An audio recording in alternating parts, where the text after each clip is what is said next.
Bonjour amis internautes et merci de nous préférer pour vous informer. On prend la direction de la Cour constitutionnelle avec le président Dorothée Sosa qui a reçu à son cabinet ce vendredi 13 décembre 2024 le nouvel ambassadeur de l'Union européenne près le Bénin, Stéphane Monde. Cette audience se situe dans le cadre d'une visite de courtoisie, un mois après la présentation de ces lettres de créance au chef de l'État béninois. Les échanges ont porté sur divers sujets d'intérêt commun.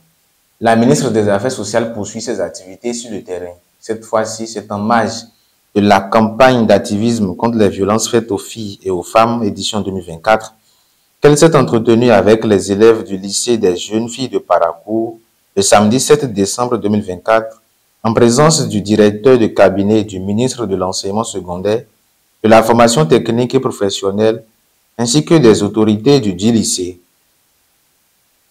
Était également à ses côtés une invitée spéciale et surprise en la personne de Mariam Ntchabi Talata, vice-présidente de la République du Bénin.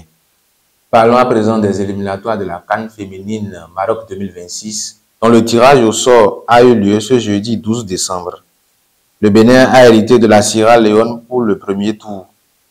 La double confrontation aura lieu lors de la trêve internationale de février 2025 entre le 17 et le 26 février 2025. En cas de qualification, les Amazones vont défier le Nigeria au second tour. Ce sera entre le 20 et le 28 décembre 2025.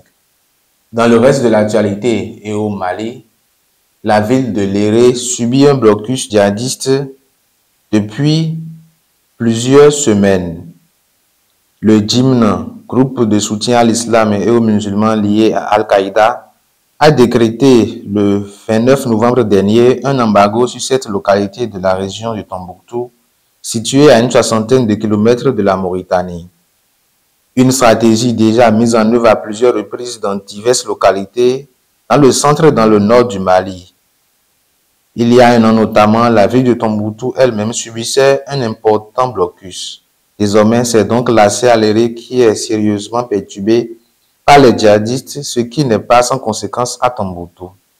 Finissons avec la Turquie qui ouvre ce samedi 14 décembre 2024 son ambassade en Syrie, fermée depuis 2012 à Damas, a affirmé ce vendredi soir le ministre turc des Affaires étrangères. L'équipe de l'ambassade et le chef de mission désigné jeudi sont partis à Damas et l'ambassade sera opérationnelle ce samedi, a déclaré Hakan Fidan lors d'un entretien diffusé en direct sur la chaîne privée turque NTN. Voilà, ainsi se referme cette édition du journal. Merci de nous avoir suivis et à la semaine prochaine.